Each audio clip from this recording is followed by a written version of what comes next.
There's a YouTube show full of fun facts you need to know. Carl rings the bell and the members show to the GMP morning show.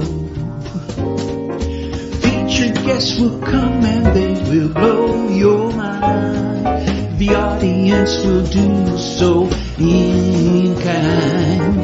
A little vanity mixed with some insanity on the morning show with GMP.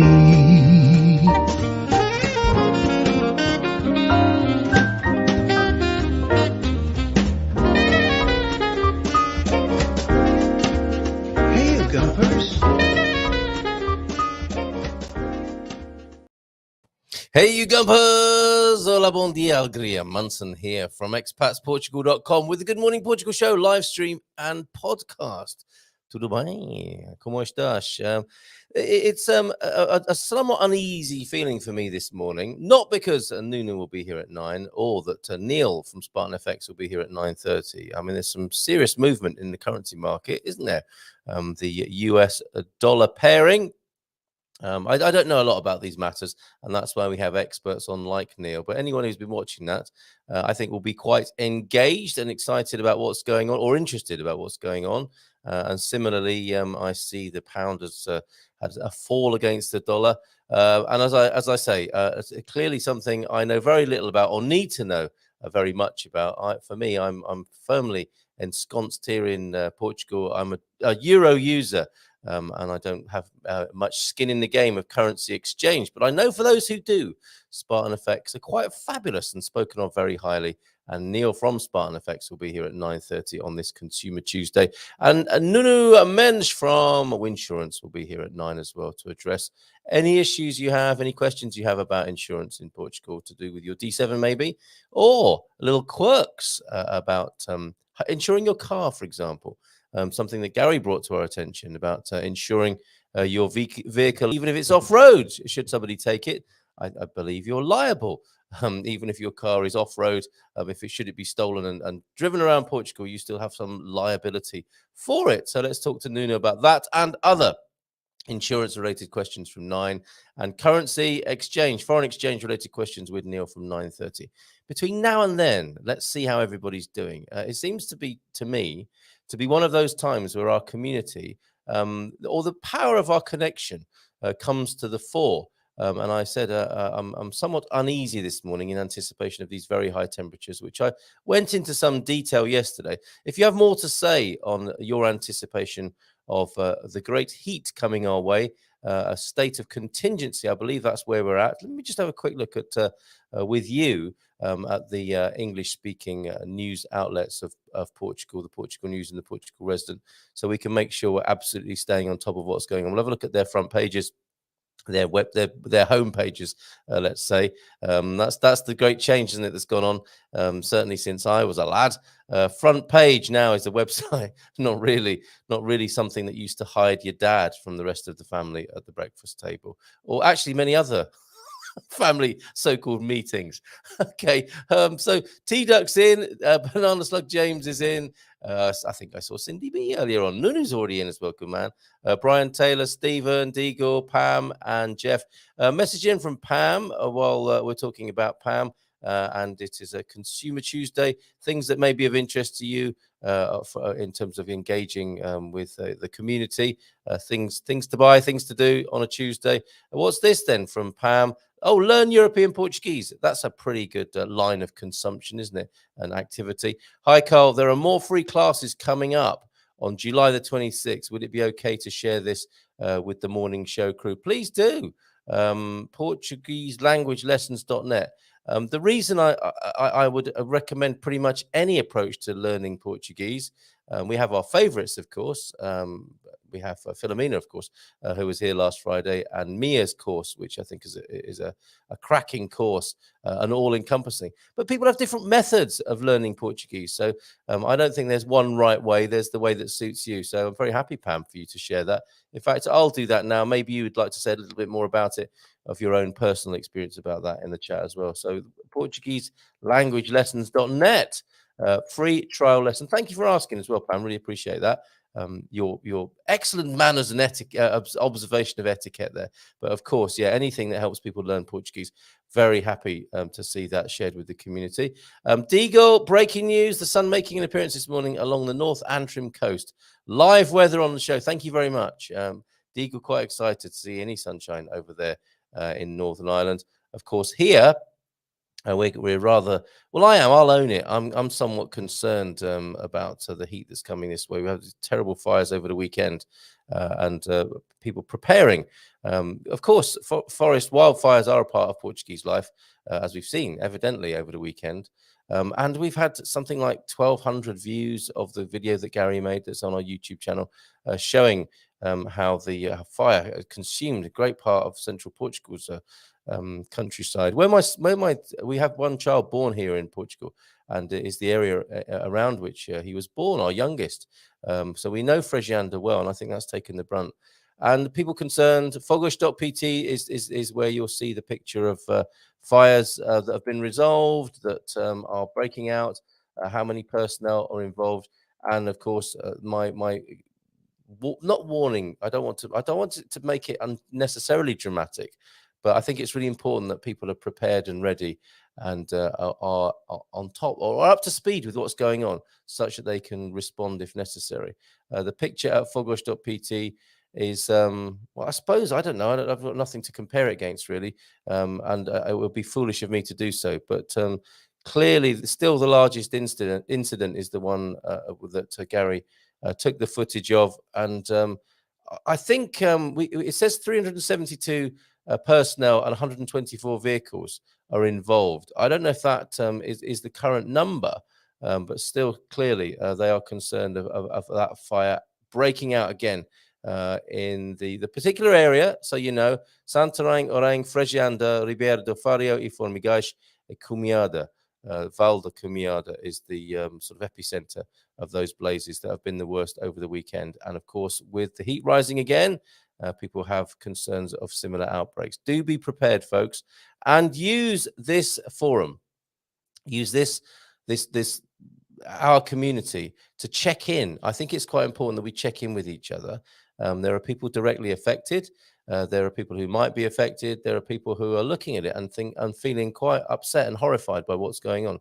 It's at times like these, I think, where we prove the worth or are reminded of how valuable it is to have each other in this situation in a foreign land, and to have each other available for whatever reason. If it's just a bit of emotional support, somebody to talk to, or if there is a real danger and you need to evacuate, I think our community is pretty important. I'm not overplaying, I think, the importance of our community. And of course, if you want to give a report of what's going on in your area, such that others are informed, I think a really good place to do that is expatsportugal.com/community. That's our forum where you can start a thread and update it about what's going on the ground where you are. I think enough said about that for the time being. But however, use the chat to share your concerns or updates. Please do that. Okay, Banana Slug is saying, James is saying, Bom dia, Gumpers. Feliz terça a todos. Como está? Thank you very much, James, leading the way with a Portuguese greeting this morning. Will Rogers quote of the day from him as well, Slug on a redwood. I'm not a member of any organised political party. I'm a Democrat. It is so much like Labour over there in the UK. That might have caused a little bit of a chuckle among the Americans in our community here this morning. Thank you, Will Rogers. Thank you, James. Tudo bem e contigo? Very good, Tito. Look at this. We've come a long way, haven't we?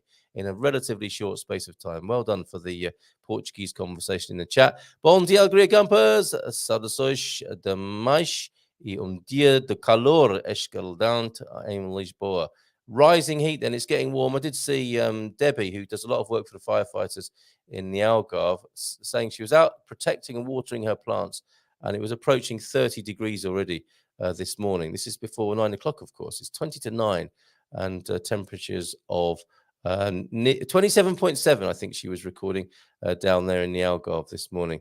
And I'm trying to click to a few of the posts that I saw that may be of interest to you. But Yep. Greetings from Lisbon, Lisbon where it's hotting up there, T-Duck. Portuguese sayings, let's do those. I think Gilda really enjoyed these yesterday. Parta no seguinho, hitting the little blind man. Now, that doesn't sound very nice at all. When someone keeps repeating the same thing, is apparently bater no seguinho. No cedilla on that. Seguinho, I think, hitting the little blind man. That's an odd one. That's not something I've heard in any other language as well, and not very politically correct either. Custar os olhos de cara, costing the eyes on your face. Okay, this is arm and a leg territory we're going into. When something is really expensive, here we go, yeah, or when something that has to be done may have severe consequences. It's a motto of the day here on Consumer Tuesday. Not only talking about insurance and foreign exchange, but maybe you have a story to tell from the front lines of retail. How much is butter at the moment? Para English ver. Oh, for the English to see. Is it something that's so obvious even the English can see it?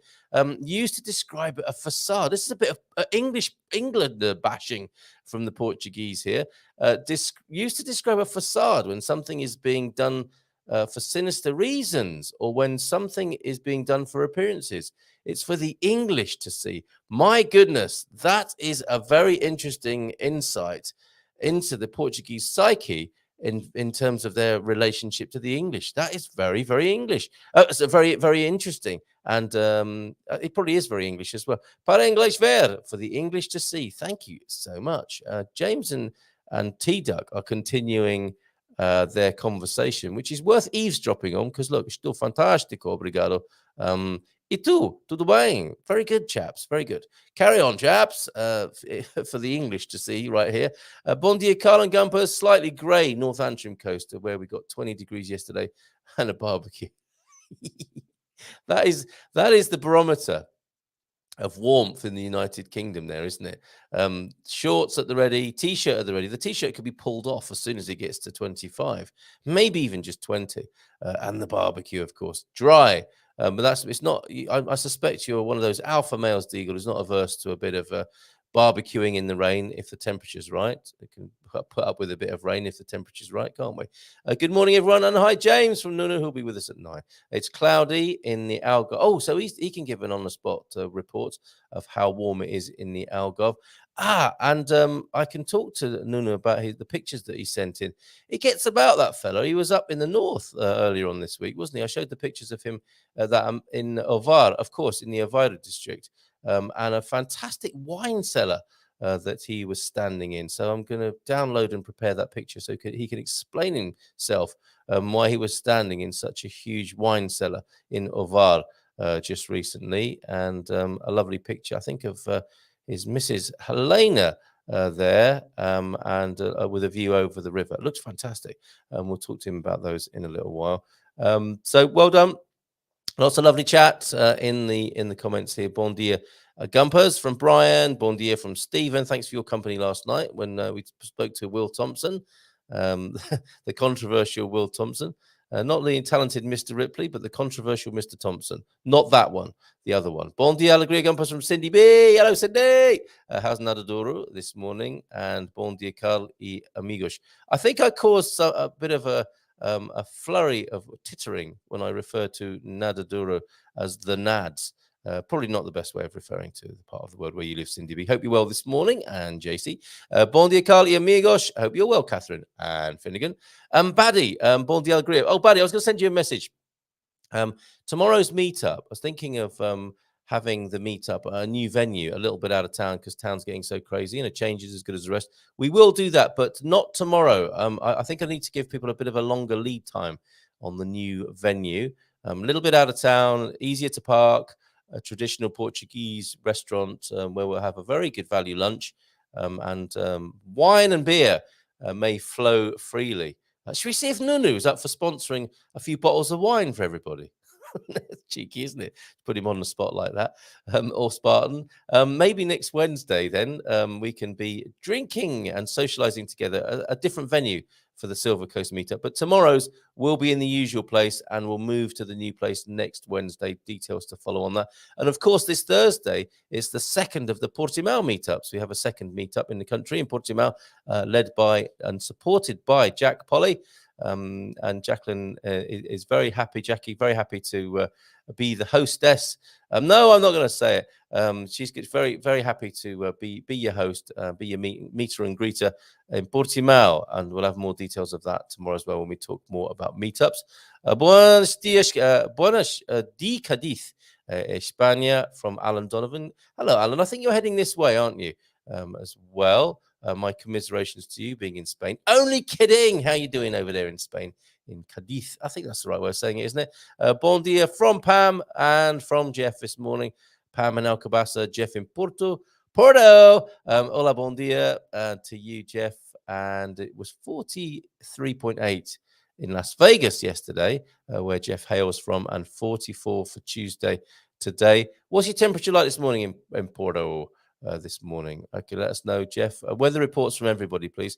Let's keep an eye on those temperatures. Stay hydrated, look after the pooches and the pussies, everybody, and make sure that we're all okay in this community. Let's keep an eye on each other at this somewhat challenging time. And hopefully, if you're thinking to yourself, I think Munson's making too much of this, well, then good.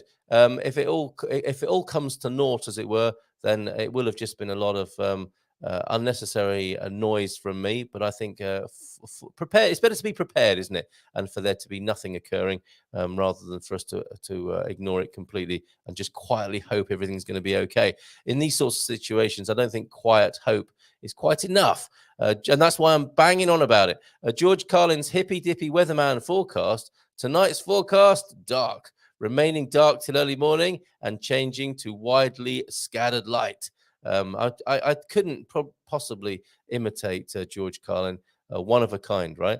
Hola, bon dia a todos. Faixa do dia is the heat is on. Appropriate title for the heat wave, indeed. Thank you for that, Capricorn Chris. And Chris, you sent me something that I neglected to play, and it was, I think you wanted, I think it was why you love Portugal, and also that something of the meaning of life. Yes, so our July 2022 trip is coming to an end, and as I stand at the gate waiting to board, being the first passenger to get on the plane. See, he knows about how to approach planes, says Chris. He's been on thousands of planes, I think, in his working life. So he's being the first passenger to get on the plane. He might run a little how to cope at airports special for us for this summer. How about that, Chris? How to best navigate airports? That could be quite a good guide, couldn't it? How to get the best flights as well. Could you do a little intro for us on that? A little bit of some hacks for approaching airports and air travel, because God knows we're going to need it this summer. Anyway, so our July 2022 trip is coming to an end. Okay, I thought he's referring to the last trip of the year. It's the last trip of the month. I think you'll be back next month, won't you? And as I stand at the gate waiting to board, being the first passenger to get on the plane, I'll leave you with this memory that sums up the meaning of life for a split second. I knew the meaning of life was in there somewhere. One to share for the Monday morning show. And I've got some great moon photography as well. It's all coming back to me now, these things that I've been a little bit distracted from. This is the picture from Chris then of his last, it's like his last supper.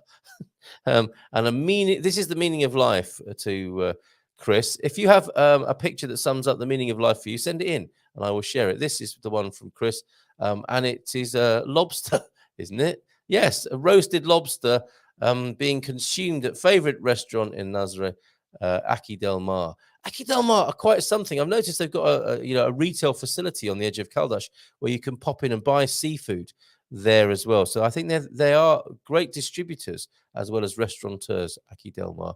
And Chris and Rima tucking into their favorite meal at their favorite place in their favorite country over the weekend. We look forward to seeing you again soon, Chris. Thank you for that picture.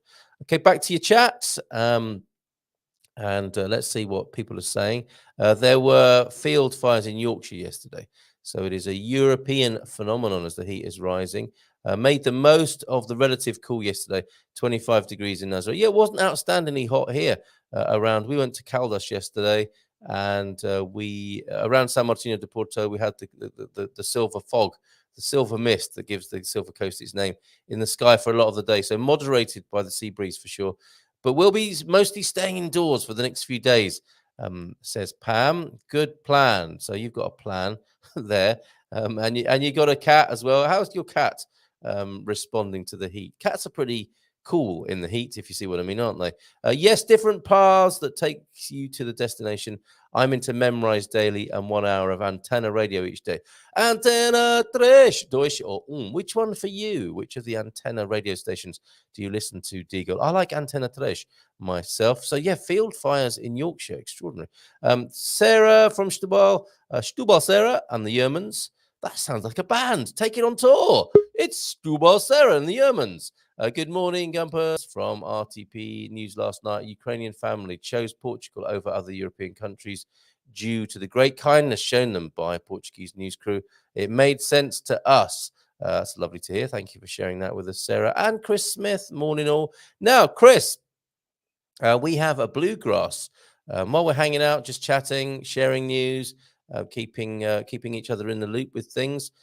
We are talking about a bluegrass festival, are we not? Yes, we are. Okay. You've got a bluegrass buddy, and you'd like to get the word out about a private bluegrass concert this Saturday night as a primer for the festival. Andre is in charge of that. It's near Lisbon in Trafaria. Now, Trafaria is on the other side of the water, as I recall, and you can get the ferry across from Caixa de Sodre, which will be a really special part of your evening out. Trafaria is great. Some excellent restaurants in Trafaria overlooking the water, and you get the great view of Lisbon, of course. So thank you for that, Chris. That shout out this morning. Morning to you.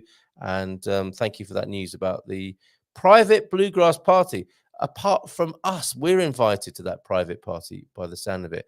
Having a little ferret around then on Facebook, I see the picture that sums up what went on in that part of Portugal that I mentioned before. And I'm going to show you this from Facebook. This is from, I think, the community group of that part of the country. Look at this on the screen there. People rushing to extinguish that fire. And I think Fiona from our community sums it up pretty well. Look at this image. These guys moving toward the fire with no protective equipment. What the hell? Well, they're desperate, aren't they? Clearly, it looks like possibly a bombeiros vehicle there and a high-vis jacket, which isn't going to offer much protection, but they're doing their best to put that out. And that is União das Freguesias de Frejanda, Ribeira do Faria e Formigais. And that is literally the hotspot of the fire that occurred over the weekend. That is terrifying, isn't it? And there were many scenes like that over the weekend. Thank you, Fiona, for bringing that to our attention. Yes, currently as Sunday, Monday, approximately 700 bombeiros, and maybe 200 vehicles. The report from that, I think, again, from that part of the country. Following on in the footsteps of our ancestors, staying in the cave from sunrise to sunset. Be like a slug, then, at the moment, is one way of looking at it. Stay moist and damp and in the dark in this hot weather. Me and Storm moved into the cellar to sleep last night, as it was the only cool place in the house. That's in the UK. It's very hot in the UK at the moment. Mimosa salted butter. Thank you. The butter index. This is how we're tracking the cost of living here on the Good Morning Portugal show. We're looking at the price of butter, which has gone up from around 129, 139 only a few months ago. Mimosa salted butter. No disrespect to Jeff's life choices, but I don't think that's the most upmarket, costly brand even, is it? But it's still a whopping 199 of the euros. Bought some yesterday. And yeah, that's what butter's costing me at the moment, 179, 189. Rather than go through the whole basket, we're looking at the butter index as created here on Good Morning Portugal in the Expats Portugal community. The free lessons are by Emma at Portuguese Language Lessons. She's been teaching Portuguese for over 10 years and has 12 group online classes starting in September at 9 levels. Nothing to lose in giving it a try. And isn't that good that she is giving you a free trial of that so you can see if you hit it off? Very important, isn't it, to get the right teacher with anything? And I'm sure that's especially important and appropriate when it comes to learning Portuguese. You want to have some sort of chemistry there, don't you? Antonio F is in. Bon dia todos from Antonio. How are you, my friend? And Guru Slug is what Michelle calls James. Can you resend your email address as it keeps getting returned? Thank you. And a little announcement from Michelle there. Good morning to you in Australia. How's your weather? No strangers to forest fires, of course, in Australia. as are, of course, our Californian friends here as well. Hola, bon dia. Hope you all keep safe, well, and keeping hydrated. There, Andy, avid and prolific event poster at expatsportugal.com, saying it much more simply than I've managed to this morning. That'll do, won't it? Keep safe, keep well, and keep hydrated. One way of doing that would be with red wine, but make sure you drink fizz as well. No, seriously, drink water as well as red wine and fizz, as they do in the Barrada region, and eat suckling pig too. That's not a fire safety tip. That's just one of the delicacies of the Barrada region. So in Porto, currently, it is 27 degrees, 81, and 8:48. Thank you for that temperature check there, Jeff, and your contribution to the butter index as well. Tacoma, weather report, dark at the moment, of course. Well, if it was anything other than that, we'd be very concerned, Chris. Thank you very much, Tacoma, Washington there. Thank you very much for your report. Lovely to hear about what's going on for people around the world in this community. Our friend said it's very hot in Porto. Thank you, Maureen Manning. Where are you, Maureen? And on Sunday, Sarah says, a friend showed me a picture of the dashboard on her car taken in Alsassa do Sol, which is a lovely part of the world. Do go there, but maybe not at the moment. 51 degrees. What? Inside the car, that is. 51. The high record temperatures that I mentioned yesterday are the temperatures taken in the shade. Of course, your car thermometer will give a bit of a greenhouse effect, won't it? And amplify the temperature. But 122 in American there in Alsassa do Sol. Amazing. Bon dia, Carl, and everyone. It is the same with cyclones here. Prepare. Thank you, Michelle, for that. My cat likes an ice cube in her water in this weather. Oh, and I live in San Diego, California, and El Puerto de Santa Maria, Cadiz, España, but love Portugal as well. Well done, Alan. What a lovely lifestyle it sounds like you have. California and El Puerto de Santa Maria, Cadiz, and Portugal as well. What's your favorite part of Portugal, Alan, if you have one? Jeff, but temperatures vary in the country. Some places are hotter than others. Today's top temperature for the Azores is 25, and it's 40 predicted for Lisbon today. Nuna with us in a couple of minutes. Pam, I think they were in Mafra. That's what is that, the 51 degrees. They were just as happy to be here as the rest of us. Really. Oh, this is the Ukrainian family. Really great to hear about the great reception that they had, the Ukrainians there, being interviewed on Portuguese TV. And of course, Sarah, with her A2 Portuguese, has a fine grasp of the news reports in Portuguese. Carl, you can reach Trafaria by ferry departing from Belém, not Cais da Sodra, I do beg your pardon. So the Belém ferry in Lisboa there goes over to Trafaria, which is quite industrial, but very charming, and a really good way to get to the other side of the water. Thank you for that, Antonio. Currently, a ferry ticket costs you what? A couple of euros? It's a lovely way to go into the water, have a look at the 25 de Abril Bridge, and go across the Tejo.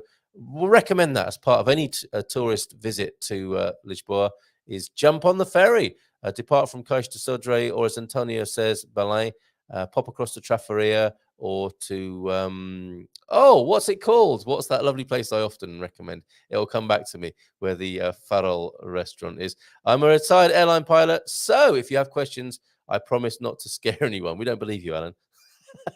Thanks, though, Alan, for that offer. I'm cheap. I didn't mean to say that, Jeff. I really didn't. You and me, we're not buying Lurpak at the moment, are we? I think is that about £7 British over there in the UK? Unbelievable. I don't know if you know that brand, Lurpak. It's wrapped in silver foil, which suggests it might be very good. I don't know if it's any better than our Mimosa and Intermarché own brands that we buy, Jeff. Cheers, mate. Good morning from Jacqueline Branco, whose birthday it was yesterday. Parabéns a você. To you, Jacqueline Branco, a pillar of the community in Gairash, around Caldash and Obidosh. I hope you had a beautiful day. Looks like you might have done. So lots of love and best wishes for your birthday, which was yesterday, Jacqueline. And Tony Baldylocks with a bon dia Gumpers. And Owen, how are you this morning? Owen's here. Oh, and Maureen is in Australia. Owen in Leiria. Hope you're feeling better, mate. And it's very cold here at the moment in Australia, says Maureen Manning. Keeping in touch with Portugal through us here. Well done, Maureen. Lovely to have you here. And Gary Orgles also in with Tuesday greetings to all the Gumpers. Victoria also in. Loving the check-ins. Keep checking in, folks, so we know you're safe and well and not getting too freaked out by the weather situation and the heat. Hola, bon dia, kids. From a cloudy Portimao, will be windy here today, hopefully blowing away some of the heat. And will you be at the Portimao meetup tomorrow, Victoria? Okay. Cadiz, temperature 29, but only 29 of humidity. Thank you very much for that report. Change of plans for Victoria. Change of plans brought me back to Portugal early, but a fun Spain trip, Malaga, Guadalest, Torrevieja, La Manga, and Granada. Carl, look at this. The trip to Trafaria costs 125 each leg. Well, that's not too bad, and takes 25 minutes. It's quite a long journey then, isn't it? Are there a few other stops? Is that the ferry that stops along a few of the ports on the other side of the water there? And watermelons, and a thank you from Jacqueline Branco. Oh, I missed one from Deagle here. Why don't you all come to Belfast? It's shorts, t-shirts, sandals, weather, 20 degrees. That's cold for Portuguese people. You'd have to have an overcoat on as well as your sandals if you're Portuguese in 20 degrees. We might get 23 by Friday. Nighttime sleeping, top, if continental quilt, is 13 degrees. Love Portimao and Porto, says Alan. Thank you for that, Alan. Thank you all for being here this morning. It's time now to talk to our dear buddy, the Bear Grylls of the insurance world, of course, and other nicknames that we have from Nuno Mendes. We need you to unmute. I think you're muted up then, Nuno, still. Yes. That's okay. Better. Are you Okay. hearing me? Yes, alive from the blue sofa. You could be anywhere in Portugal or the world for that matter. But where are you this morning? Actually, I'm in the, I don't know how you say this in English, but it's like a playroom. Oh, of a hotel? No, this is not a hotel. It's kind of a hotel with some villas. Oh, very nice. And where we came from, where we came every year, but on vacations, summer vacations. Yes, it looks lovely. But I'm here only 4 days this year. Yes, well, bless you, mate, for being on holiday and still bothering to check in and be with us and answer a few questions. So if we could have 28 more minutes of your time, that would be fantastic for any insurance questions that people have. So Nuno joining us live from the Algarve. How is the temperature there this morning, Nuno? Well, it's warm. I don't know the accurate temperature, but it's warm but cloudy. I only can see clouds from here. So. Oh, really? Okay. So the Yes. warmth possibly to come later on today in the Algarve. I think you've been quite busy since we last saw you. What's been going on for you? Have you moved? Yes. I don't know if the word is busy or living truly a nightmare, because I'm moving out from my home to a temporary one. Really? Because my house is not ready yet. So packaging. The month of June was terrible. Oh, okay. Terrible. So many of us are therefore still so glad that you're able to offer an amazing service at Winsurance. I guess the team taking care of a few things on your behalf. So you've not actually moved into your final destination. You're into a temporary move, are you now, or are you in the proper place where you want to be? No, in a proper place. I'm yes, I'm in another house of my parents-in-law. So I'm living there for maybe 6 months or so. Okay, and how are plans then with the new place? Well, struggling. Oh man! Because you know how construction is. Yes. So struggling every day. Every day you're struggling. I feel a song coming on. Okay. Lovely to see you, says Pete. Congratulations on your move. And Stephen, no, we thought you were on Eric J's sofa for a minute there from the man cave. So that would have been quite a surprise that if you popped up in America. But then you could do a sofa tour, I suspect. There are many sofas you would be welcome on around the world. So anything to report, anything new as we await questions coming in about insurance? Is there anything new in the world of insurance? Yes, maybe two major informations. One, the first is regarding the incoming travel insurance. Yeah. That we tailor-made with a Portuguese insurer according the authorities' requirements.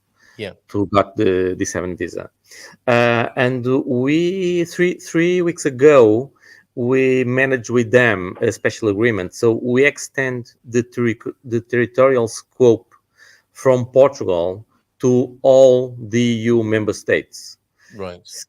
at the same insurance premium. So Excellent. it's a good news. And the other one is not specific to insurance, but maybe last 1 or 2 weeks ago, um, now everyone with a US driver's license are allowed to drive in Portugal. So they don't need to change their driver's license Yes. immediately after the 3 months of residence here. That will come So as such a relief to people. And so this yeah, is what I was hearing, and they don't have to exchange until their American license runs out. Is that correct? it's nice. Exactly. Right. Yeah, okay. Exactly. Great news for Americans there. So just to reiterate, you don't have to change your driving license in the way you used to. So that comes as a bit of a blow for Thunder Duck, who, if he'd arrived a bit later, wouldn't have had to do the exchange that he's now 15 months into, I think, and still hasn't got his license back from IMT. But now you don't have to exchange within the 90 days. You have to exchange when your American license has Expires. or is expiring. Perfect. Okay, and then to go back to your incoming and welcome insurance, that is the partner product for the D7 visa. Um, Mm-hmm. I want to great news that there's more value for the same price on that, and you've extended the scope of the coverage. And there was a question going around about the sequencing of insurance and what you need to do. So just to clarify this, because it was a question that was going around that I had an answer from the team at from Gilda's team. For the visa application, one just needs travel insurance covering a minimum of 30,000 euros, repatriation, and have no deductibles, covering the 4 months of the duration of the visa, the first part. Later, for the CEF appointment, when you're here, that's when you need the health insurance in Portugal. That's when it will be necessary to have the private health insurance cover with a minimum of 6 months. And that, again, is where you can help out, Nunu, right? In That's every correct. with that aspect. Yes, that's correct. But there are no health insurance, as far as I know, from 6 months. So all the health insurances are from 1 year in Yeah, so place. the government wants you to have 6 months, but you're going to have to probably get 12 months anyway, right? Yes, Okay, yes, there you right. go. Interesting. Sandra is saying hi to us. Sandra Costa, good morning to you. Hi there. Thank you for your lovely holiday emojis there. And question from Deagle for you. Nuno, we can get refused flood insurance in Northern Ireland because you're at risk of flood damage to the building. How does a similar problem of fire insurance refusal happen in Portugal? So, of course, bang on the agenda this morning and the times that we're in. How is fire insurance here in Portugal, generally speaking, Nuno? Okay, so first, fire coverage, it's mandatory coverage for property. Okay. Nevertheless, we can't find in the Portuguese market an insurance just for fire. So we have the property insurance with several coverage, and one of them, the first, the most important, is the fire. Okay. Usually, we don't have problems getting coverage for property, but if you have a house in the middle of somewhere with Nowhere, no more houses nowhere. around Yeah. and with a lot of trees, and that the risk of fire, it's truly a problem, could be a problem. Mhm. So the insurer could refuse covering the risk. This is one thing. The other one is for everyone that are thinking or having a wood house. There are a lot of restrictions from the insurer to Yeah. covering it. Yes. Okay. Okay. So, what is that a warning then to think twice before building in timber? Yes. Okay. Better. Yeah. I mean, counterintuitively, log cabins offer quite a good fire resistance, don't they? I mean, when they go up, but it takes quite a long time, I believe. My understanding of timber frames and timber-clad houses is that yes, of course, timber is highly flammable, but it takes some time to get there. But the insurance companies don't necessarily take the same view. They would rather play it safe and have a concrete house to insure. Yes, because we don't have much in Portugal. We don't have much experience on wood houses. Okay. So because the insurers don't have the knowledge of that kind of risk, they just refuse to insure. This is one part. The other one is that the insurance business guides for the big numbers, for the mutuality of the risk. And if we don't have enough houses to mutualize the risk, they just don't cover. So it's not necessarily about scientific research or common sense. It's about numbers, isn't it? And as you said before, when you have an insurance policy, you're basically going into a business contract, a risk contract, aren't you? And they will dictate the terms, and you have to make sure that the terms work for you. So not great news for somebody who wants to build in timber in Portugal, but something certainly to be aware of. Thank you for that, and thank you for that question, Deagle. Great news, says Trevor Nuno, regarding concerning the licenses. It is, isn't it? Do you need an international driving license? You don't need one, do you? I think sometimes it's a useful adjunct. If you're hiring, for example, a car, it might be that the hire company, the rental company, is happier to deal with an international license as well, or instead of the country of origin license. But you don't have to have one if that's your question, Alan. And so if I keep updating my US driver's license, can I keep using it? Now, always with a new policy, it begs a new question or more questions like this one. So we're guessing so, yeah? Or not? I can confess it. I never thought on that situation. Somebody always comes up with the next question, right? I never thought, but if you have a US driver's license, a valid one, so the law says that you just can use it and drive in Portugal. Yes. So I believe so. Am I being a little bit too pedantic or neurotic here? No, maybe yes. If somebody is stopped now by the police, because my view on this has changed completely since my experience of being stopped by the police. But if is it worth carrying around a printout of the legislation? Because Portugal is a country, isn't it, that is based on decree law. Changes in society usually have a decree law number attached to them, don't they?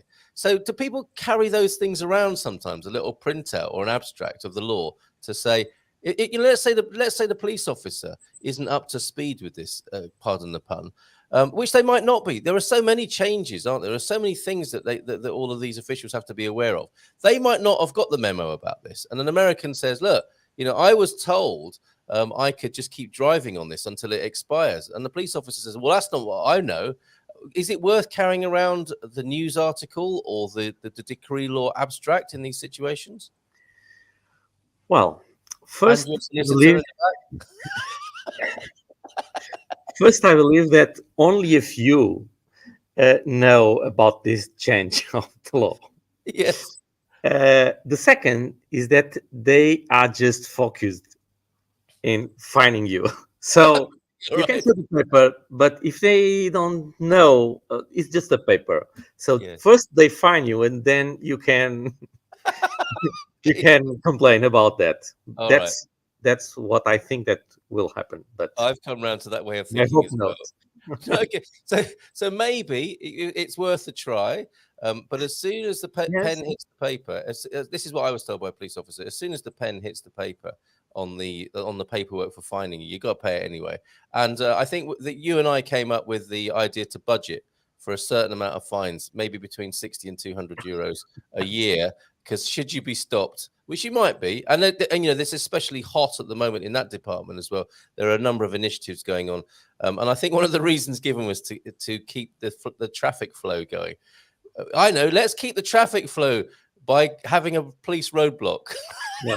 What? Okay, but the other bit I do thoroughly support, which is to check on drunk drivers as well. So shout out to all the boys in blue this morning, and go steady on everybody. And our advice to everyone is to expect maybe one fine a year in your driving career here, and to budget appropriately, because it's another way of paying tax and doing your bit for society, quite possibly. Okay, nod of approval from Nunu there. So just to be clear, we can drive legally in Portugal on our current unexpired non-Portuguese driver's license until it has expired in our home country. That's what we understand, right? Yes, but if you are driving legally, I have no doubt that after they will recognize the error. Okay, but meanwhile, we will struggle with the police officeman or from the GNR or whatever. First that only we can blame, and after, I strongly believe that they will refund you from the amount that you eventually had paid. So it's this big cash flow game then, basically. Money moving around the economy, keeping the wheels of the economy turning. No, in this situation, I believe that is only because they just don't are aware of all the changes and the specific changes. Yes, absolutely. And there are so many. Can you imagine being a police officer or a bureaucrat every morning coming in? Oh, what's happening now with this driving license or that CEF or this, that, and the other? Actually, I was fined once because I initially, I have an electric car, and initially the electric cars are allowed to park everywhere. We don't need to pay.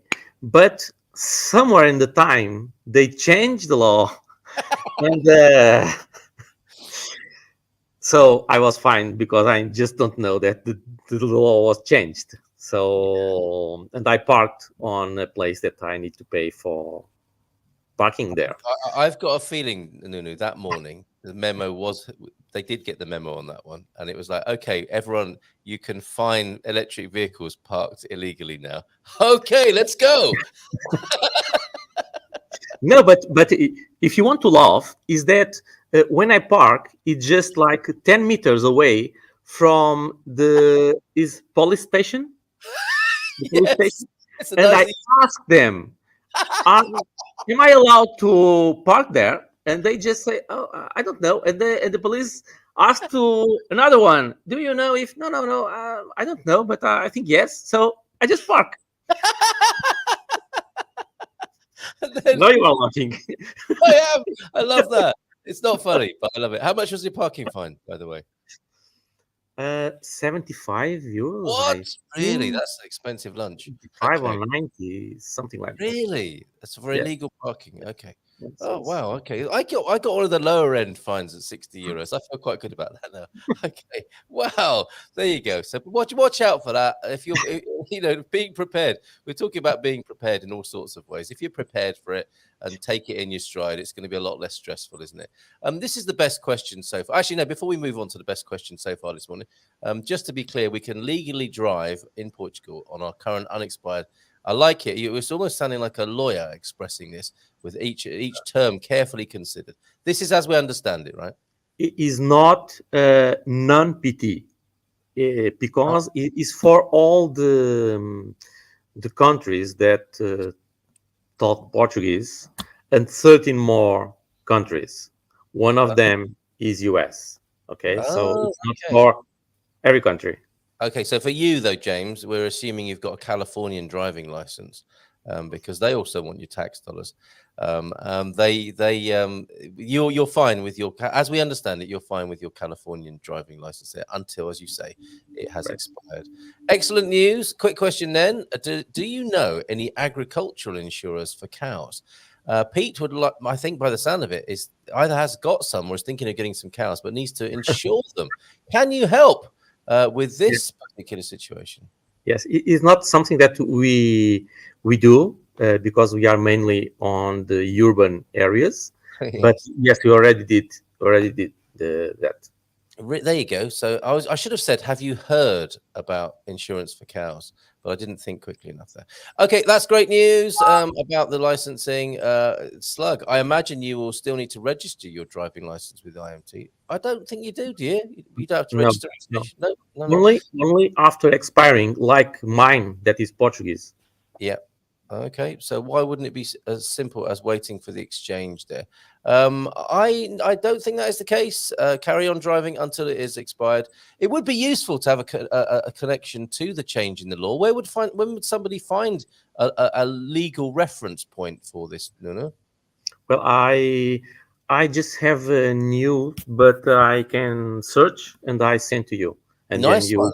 Okay, insurance update from Nuno. Fantastic. Sam Nazare, hola, are all in? No, just as Nuno said there are a number of countries, not all countries, just it includes America and Portuguese speaking countries. So I'm not sure about Aussies, Sam Nazare, but we'll find out when Nuno finds that article for us or the connection to that piece of change in the law. Nuno, more a tip than a question. We had to get a separate insurance for our solar, as no house insurance would cover that amount. Heads up to anyone else planning a big one. So if you've got a big one like Pete does, you're going to have to negotiate some separate insurance. It's not going to be part of your house insurance to have a solar array necessarily.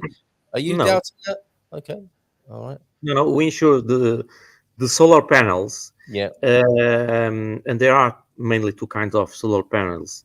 The Yeah. ones for heating the water, and the other ones for generating electricity and putting us out of the grid.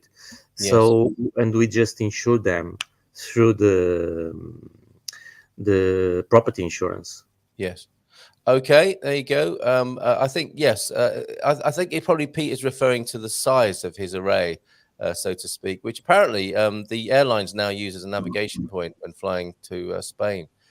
They they look down on the bleached solar rig as their, and even NASA are using it as a reference point. I think it's so eye-wateringly huge. Nuno, do you know if anything needs to be done to continue driving on non-Portuguese license, like registering it with the IMT, for example? Okay, so I think that question came in later there. You just go ahead and this is what the change we're talking about. You can carry on using your American license until it's expired. You don't have to register with the IMT as we understand it, right? Correct. Correct. Until expires. Okay. In the UK, there is no road tax on electric cars. I saw a Tesla with a tax disc on it yesterday. Do I have to pay road tax on the M3? Good question. Thanks, Pete. No. Okay. So not road tax. Not road tax. I talked about parking. And okay. to park in some areas, yes, we need to pay. What I mean, Pete is saying he saw a tax disc on a Tesla yesterday. There isn't a tax disc on a car, is there? There's the insurance certificate and the roadworthiness certificate. You don't have a tax disc on a Portuguese car, do you? A task? A tax disc. You know the IMT fee that you pay to have your car on the road. We don't pay. Yeah. For electric cars. Yes. Until now, but it will end. Okay. But even if you did pay, and for those who do pay, they don't put anything on their windscreen, do they, to show that they've paid it? No. Okay, so I don't know how you'd have seen a tax disc, Pete. Can you elaborate on that? Can you keep updating a US license if you don't live? Oh, how can you do that if you don't live there? So that's a question for Jeff, not for you, Nunu. I think Connie's in. Morning and love to you, Connie. How's it going up there? Let's keep the noise down because Hank's probably still asleep. How would the Leo confirm that you are what you're showing is an actual copy of the law?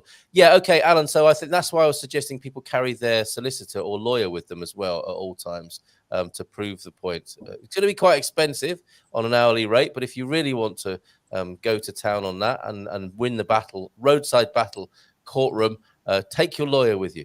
Joao F, I'm only joking, everybody. You can't really do that. No one drives around in Portugal with a lawyer in the back unless they're a taxi, and that'll be for a different reason. Good morning, everybody from Joao F. How are you doing, Joao F? Lovely to see you.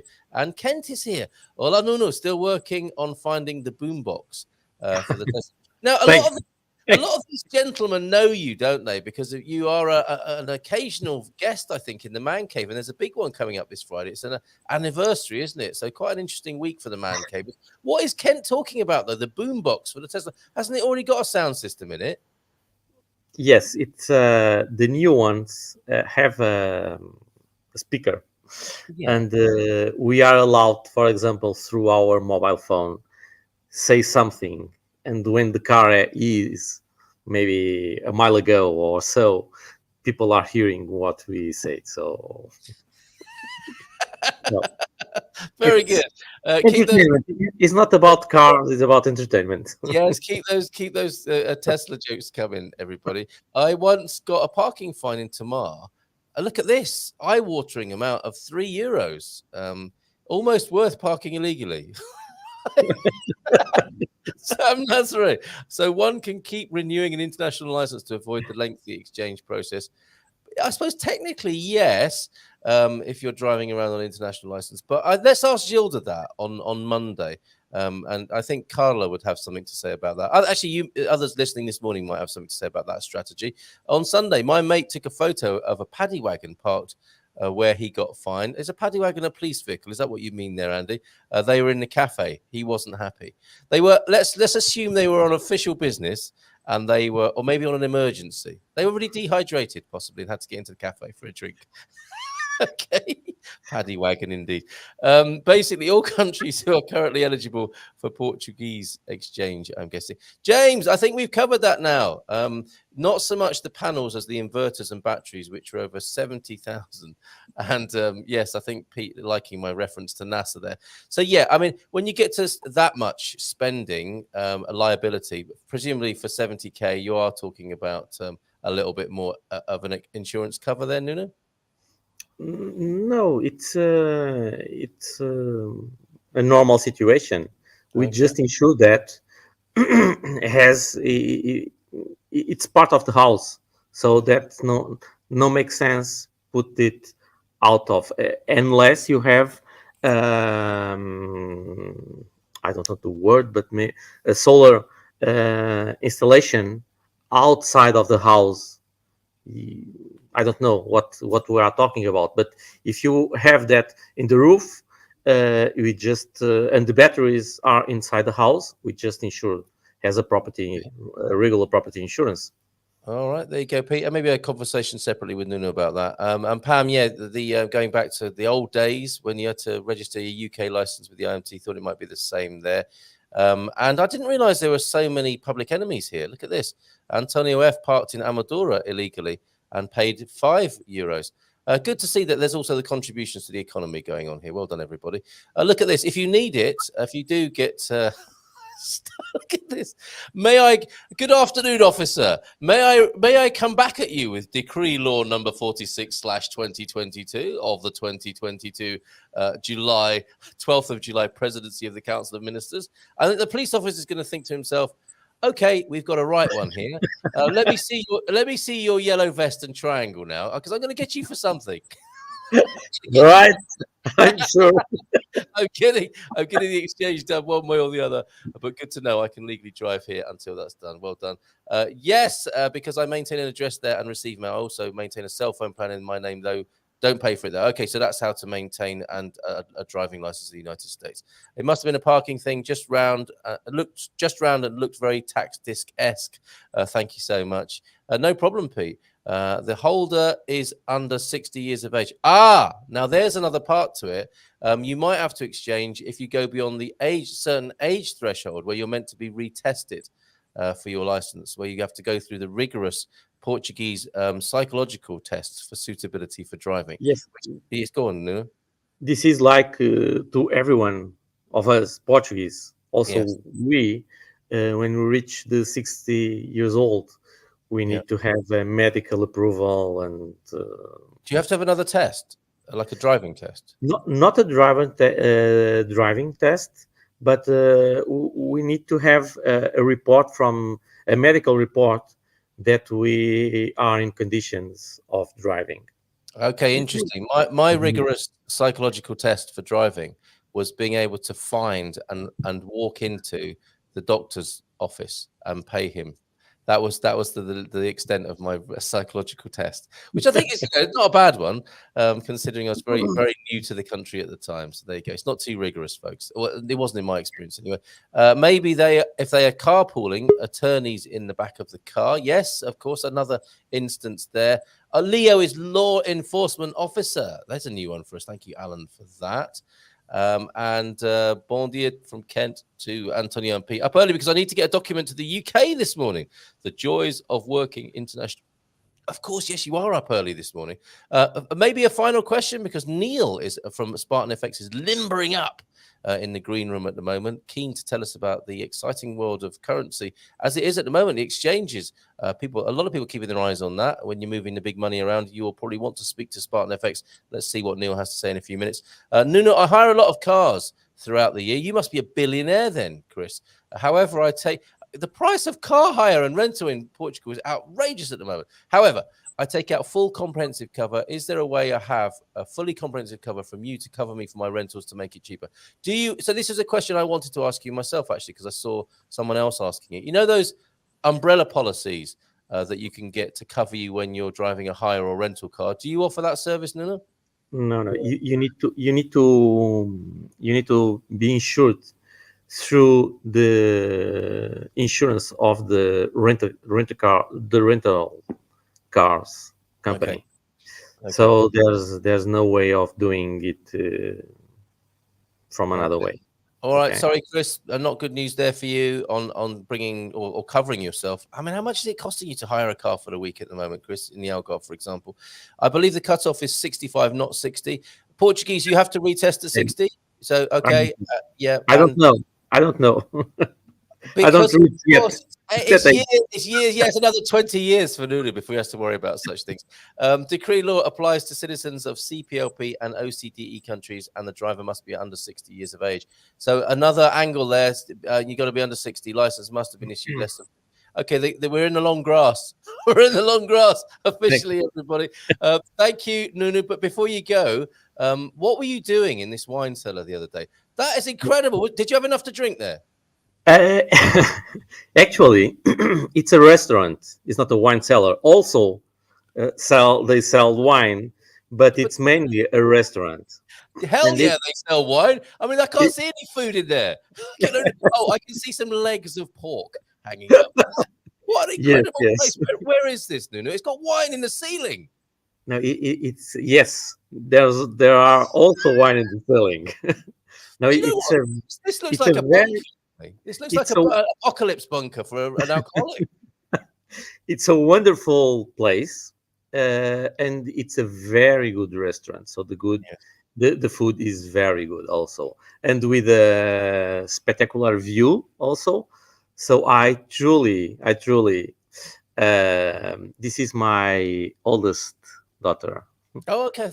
She looks a lot like your wife. She looks like your wife. No. It's Anna. Oh, right. Okay. And I hope enjoying a glass of water from the. Yes, it's water. It was water. I truly recommend that restaurant. It's expensive, okay, yes. But I truly recommend. And it's called what in Ovar? What's the name of the restaurant? Oxalá. Oxala. Oxalá sounds very Moorish, doesn't it? Oxalá.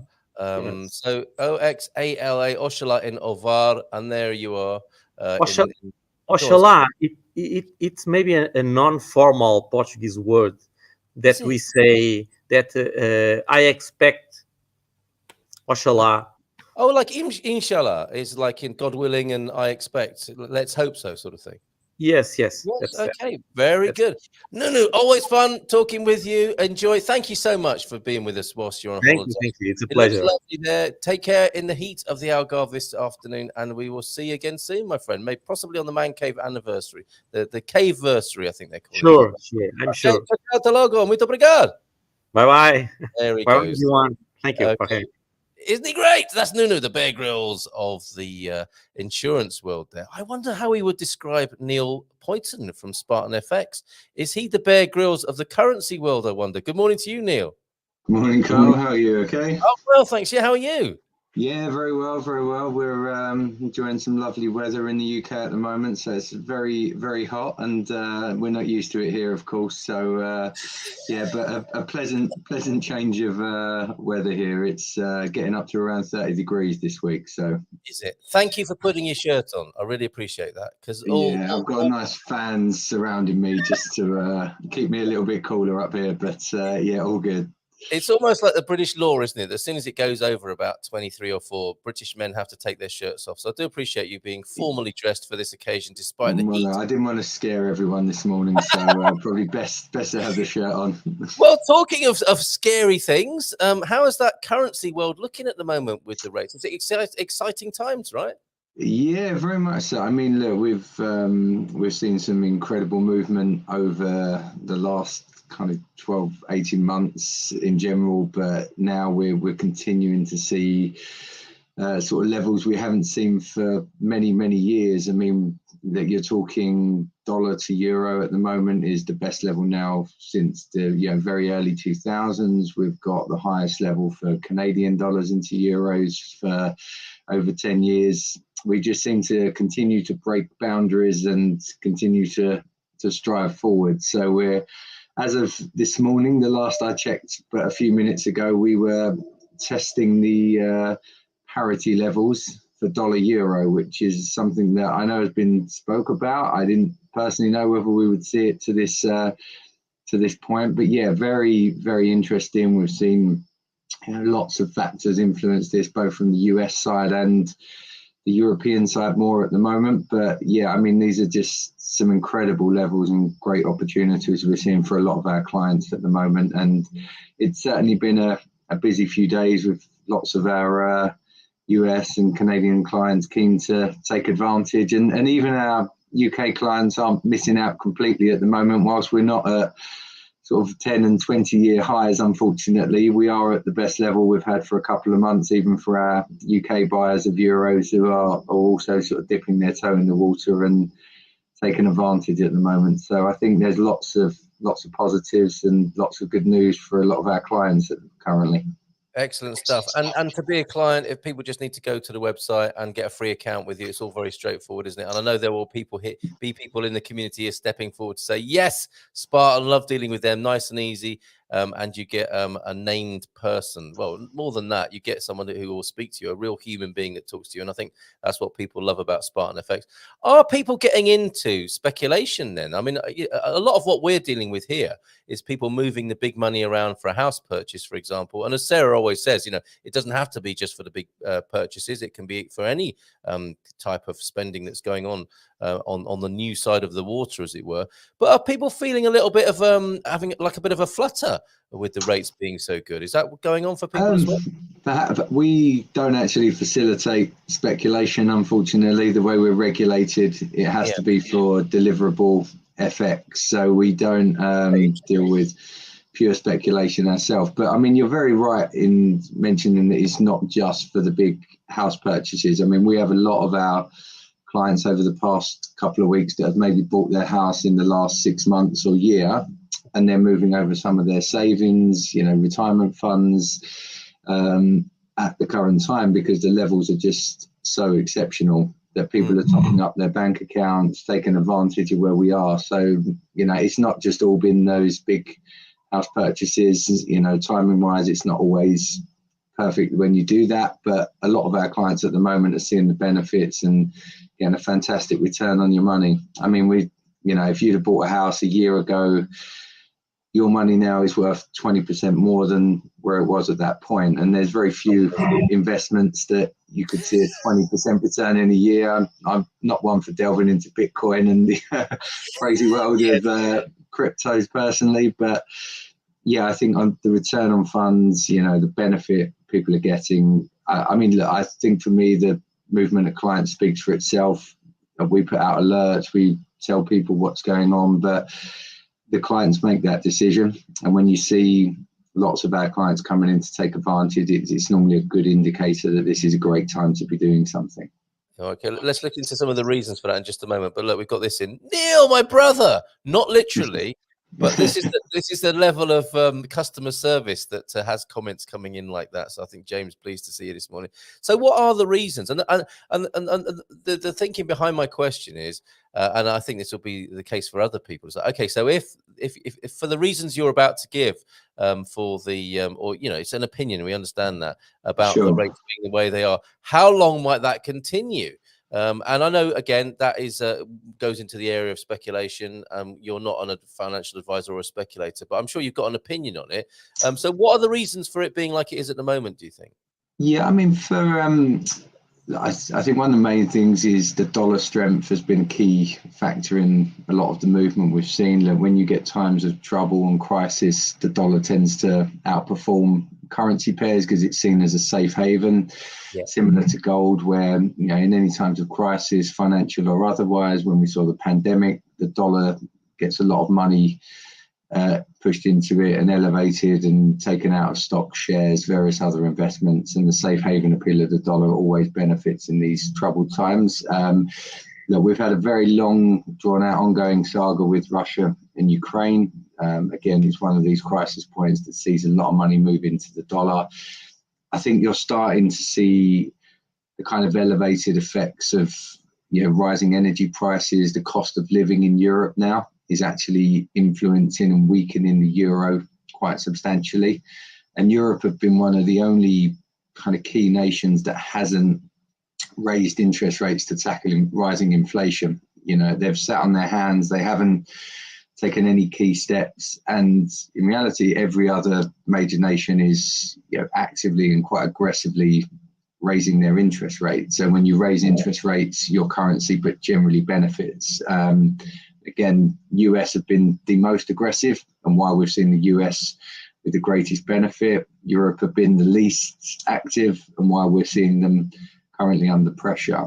I mean, there's some key sort of data and things out this week, to be honest, that is worth keeping an eye out for. I mean, on Wednesday is quite a big day this week. We've got UK GDP data, so basically indicators of growth in the UK.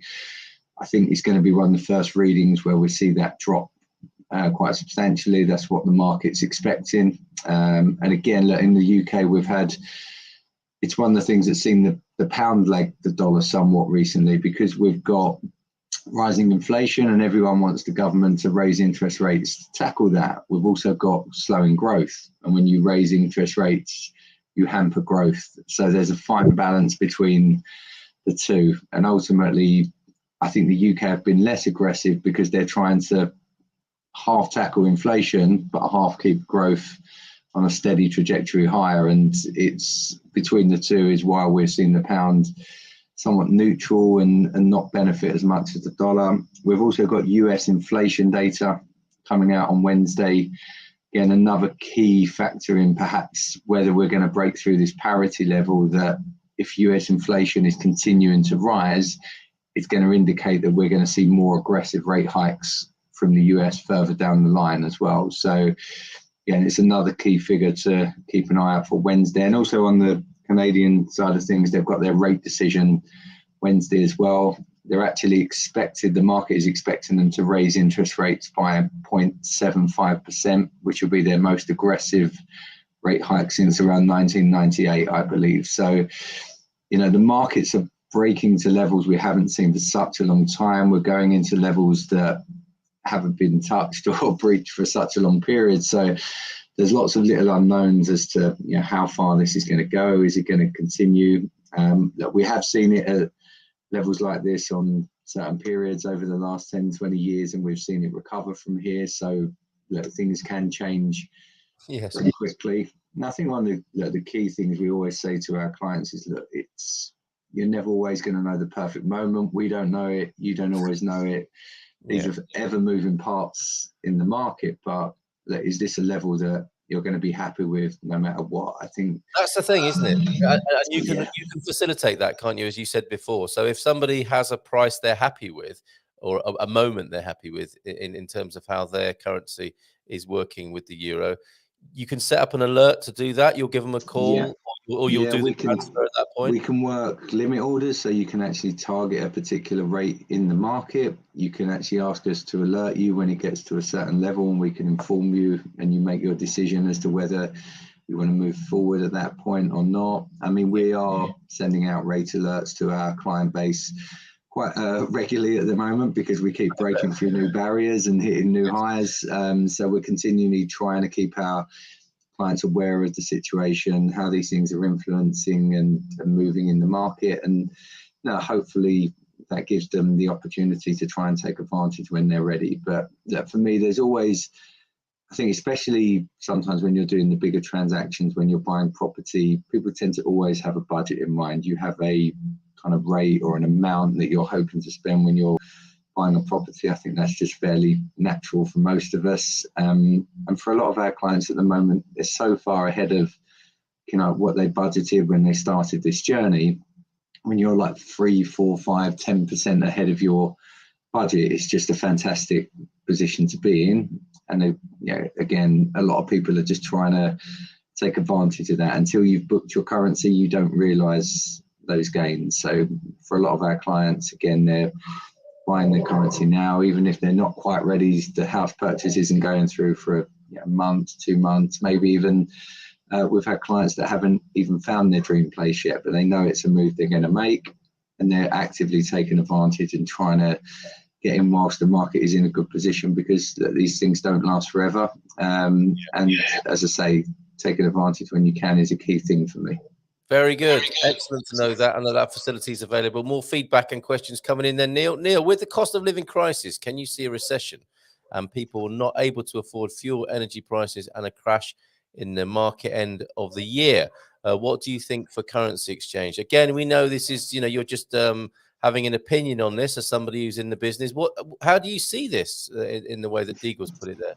Yeah, look, I think we can't rule out that there is the potential of a recession coming. I think it's been a long while since we've had this. We've got the sort of key factors in terms of rising inflation, slowing growth, rising unemployment. These are normally key indicators of when we are heading somewhat for a recession. I think the natural reaction, again, would be dollar strength, because in times of crisis and uncertainty, we tend to see the dollar strength, and that is just a natural reaction to this. But I think the other thing that I think has become more prevalent over the last so many years is that the level of government intervention now in times of crisis is the likes of which we'd never seen in 20, 30, 40 years ago. We never see government stepping in and doing the types of measures that they have done in recent years. We're talking vast amounts of quantitative easing, rate manipulation. They're controlling the outcome of these things a lot more and a lot better. So they do actively try and stave off inflation. So I'm not saying there's a perfect remedy for this, but I think the recessions may not be as hard and aggressive as they have been in many a year gone by, because the government will actively step in and do more to influence these things. But there is a point where it's beyond control. These things can spiral. We've had huge rising property prices, cost of living.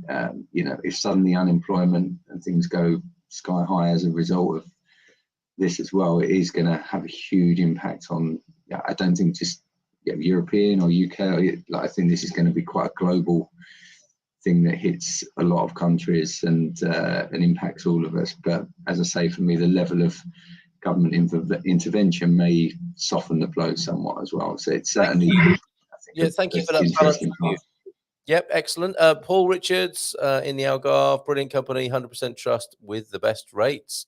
So you have the best rates apparently. Would you agree with that? Look, we certainly do try. It's obviously, look, we've got lots of ever-moving markets, and from one minute to the next, these things are changing. But look, we're always there to try and help our clients get the most for their money. And as I say, look, the other part is the personal service and trying to do everything we can to make this as straightforward and simple for our clients. Look, lots of clients, when you're moving hundreds of thousands of pounds, it's having someone there to talk you through it. I mean, one of the things we're seeing more and more at the moment is banks are doing extra vigilant checks for people moving money. And we've had a lot of phone calls, people panicking. Oh, look, I'm getting asked these questions. They're asking me like all these different things about, is my money safe? Do I know where I'm sending it? Is it secure? This basically comes down to regulators, definitely in the UK, certainly in the US, we're seeing this as well. Regulators have been under pressure to help protect people and their money better, and they've been forced to ask more questions and do more security checks. In my personal opinion, banks are not quite geared up for doing this efficiently, and they have hour-long conversations with clients about moving their money to a new account or a new place. It's perfectly common. A lot of our clients are ringing us asking if this is normal. Should I be worried about anything? And I think, again, let's being there, having that voice, talking them through it. We often tell people to do test transfers, test the system, do a small amount before you send a large amount, make sure it gets there safely. And all of these things hopefully keep our clients' money safe and help them feel more secure. I think you're right. Beyond all the financial, says James, Spartan FX, customer service relations equal by none. It truly does feel like a family, and that family is looking out for you and your money. Huge fan. You don't say, James. Kept that quiet. An interesting time for exchanges, says Pete. What is Neil's opinion of waiting for lower UK taxes prior to exchanging sterling? I don't think you can give advice of this kind, but you may have a view on it. And of course, that's not the only factor in the UK. Glad to say I'm not a tax specialist, and apart from like the rest of us being upset with paying too much, it's beyond my realms of knowledge a little bit is international taxes. So.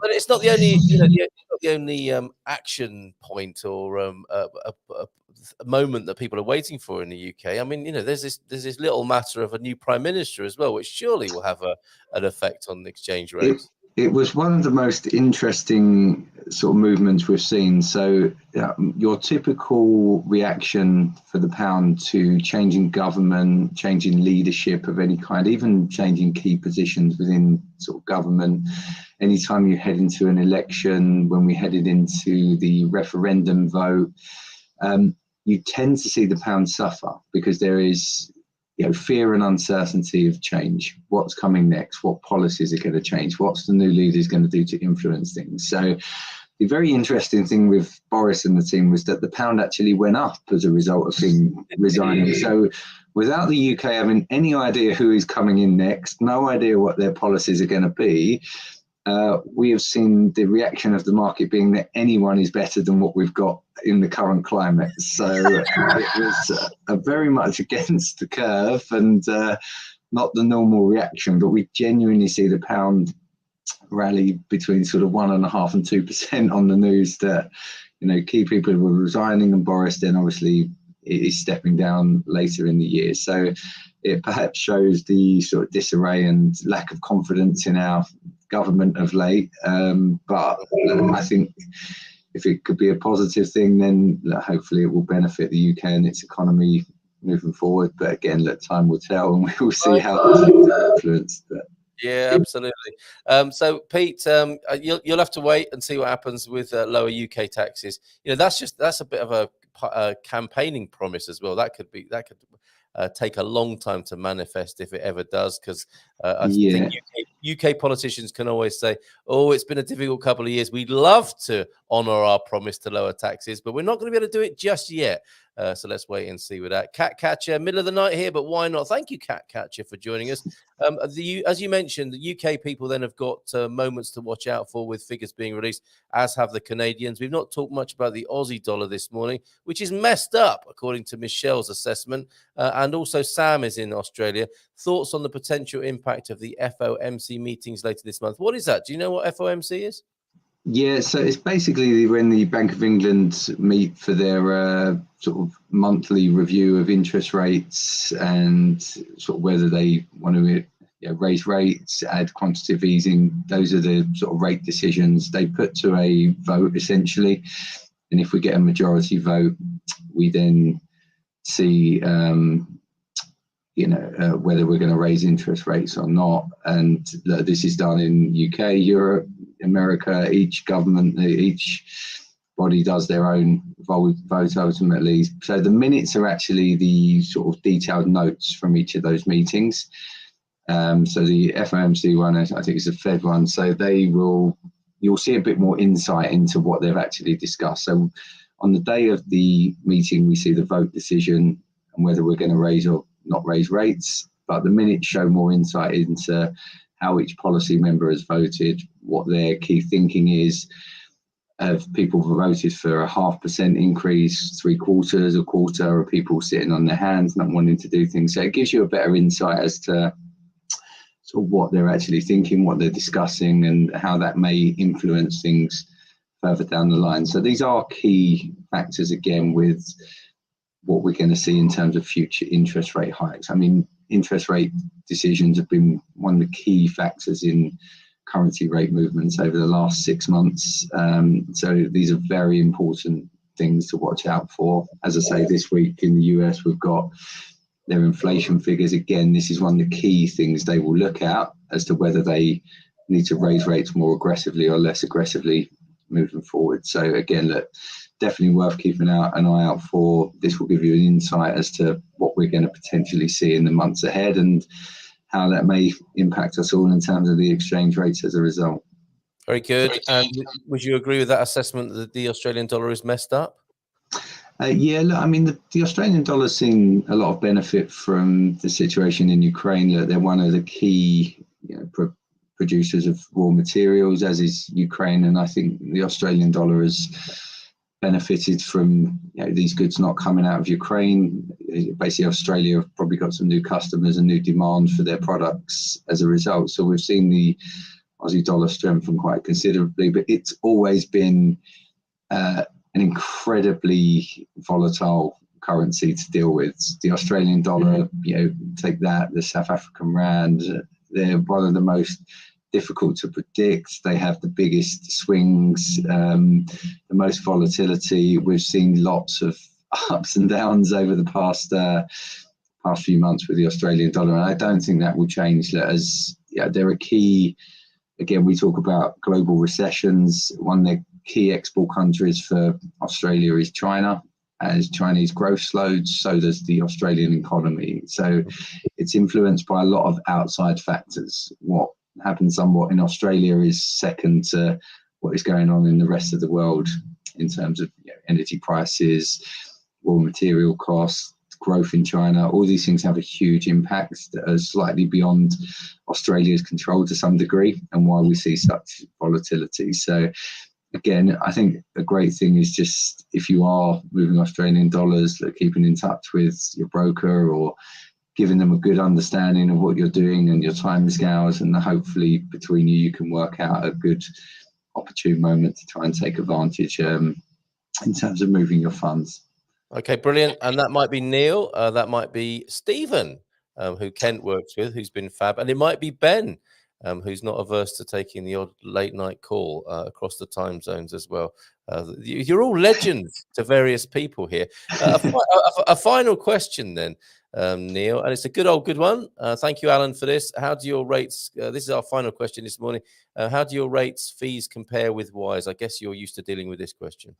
Yeah, look, I mean, we're very much in par with the rates that you can get from Wise or otherwise. Look, I think the key difference, I've nothing against Wise. I think it's a fantastic company. They've come into the market and gained a huge share. It's quick, simple. But as I say, the key difference, I think, is when you're dealing or want to deal with people. Wise is very much all yourself. You're going to make all your own decisions. You're going to have to deal with all your own issues moving funds through the bank. You've not got anyone there to give you that little bit of guidance and advice. And again, it just depends what some people want. We've had clients that will use us for certain large transactions and use Wise for some of their smaller ones when they're moving a few $100 or euros here or there, because they find that quick and easy. They can do it at any time of day. Again, nothing against Wise. I think they're a very good company, a great addition to the currency world. But we're always on point. We're always competing with Wise and many other institutions out there, banks and otherwise, and we'll always try and be as competitive and get you the most for your money wherever we can. There you go. And I think especially if you like dealing with human beings, and who doesn't like to deal with a human being first thing in the morning or any other time of day, I think Spartan is a good choice. Find them on our business directory. Great to speak to you, Neil. Have you got an Likewise. eye on your barbecue for later on today? Might that be happening? Definitely, yeah. I'm a keen barbecuer, and I've actually had my barbecue out for about 2 months. I probably didn't even worry about the good weather, but I've sensibly in the UK I have a gas barbecue because it's by the time you normally get the coals out and light them, the rain starts kicking in over here. So yeah, I find gas a bit more convenient for the UK weather, but I will 100% have it back on this evening and be enjoying the warm weather for a change. I think that's a man cave discussion. I mean, it was going so well until you mentioned gas barbecue. Come on, man, that's cooking, not barbecuing. I do also have a smoker though, so all right, you're forgiven. I've got a little mix of both. So have fun with your gas barbecue and your smoker, and love to the whole team there at Spartan FX. Great talking to you as ever, Neil. And you. See somebody from Spartan, from the team, the much loved team, here next month, and I'm sure we'll speak to you in between times. So certainly people will be reaching out to you. Cheers, Neil. All the best. Fantastic. Lovely to speak to you again. Take care, Carl. Bye-bye. Bye. Ciao, ciao. There goes Neil then. I'm not sure if he's the Bear Grylls of the currency world, as Nunu is the Bear Grylls of the insurance world. What do we think there? Gas barbecue, though. Oh, come on. That wouldn't cut it here in Portugal, I don't think. When he comes over, we'll have a barbecue and we'll show him how it's done on proper charcoal. It's not a UK barbecue unless it has an umbrella over it. Yes, not a fire risk at all. Wise will not call you across the planet when you're freaking out about getting your money exchanged on the day you broke the internet. Ben did that. True story. Thank you for that, James. Much appreciated. That brings us up to just after 10 o'clock. We'll see you again tomorrow. It's meetup day on the Silver Coast tomorrow at the usual place, and we'll be trying a new place next Wednesday. And this coming Thursday is the second of the Portimao meetups under the leadership and wing of Jack Polly there in Portimao, and Victoria may well be turning up to that as well, and Frank possibly, who knows? And we'll give out the details for the alerts via WhatsApp for both meetups tomorrow. Have a great day. I've got a couple of, I'm going to moon for you now. Yeah, really, look, the couple of beautiful moon shots from a couple of days ago from Owen. He's got good cameras, and look at that. You can almost see the abandoned lunar landing vehicle there. Fantastic. And like a high mum etched into the moon dust. Hope that's been useful to you. I suspect it has. Excellent to talk to Neil. Excellent to talk to Nunu as well. And I want to say again one more time: take care, be prepared, have a plan for how to deal with the heat, and be aware of possible fire risks and what to do in an emergency. I'm going to leave you a little bit of cheer. If you're getting out in the garden, of course, again, look after your plants, look after your animals, and look after yourself. Stay hydrated. This is a before video of some of the goings on in our backyard here under the very capable hands of Mrs. M, who I think will be staying out of the sun today. Fair-skinned as she is. This is a bit of a before video because this was done, I think, about a month ago. It's changed a lot since then, so we'll have another one. But I hope you enjoy this this sequence of photos taken in our garden from earlier on this year, only a few weeks ago, but it's changed so much in that short space of time. One of the upsides of the incredible weather we're having at the moment. Enjoy this, and we'll see you tomorrow morning, where we'll talk to Ian. And Fabio will be with us talking about life in Lisbon tomorrow on to Portugal Thursday. No, Wednesday. Ask anything about. I'm thinking it's anyway. Join me tomorrow for some Ask Anything About Portugal action, and Ian and Fabio on Move to Portugal Thursday. Take care. Have a great day. Be careful out there and enjoy the beauty of the Portuguese lifestyle. Bye for now.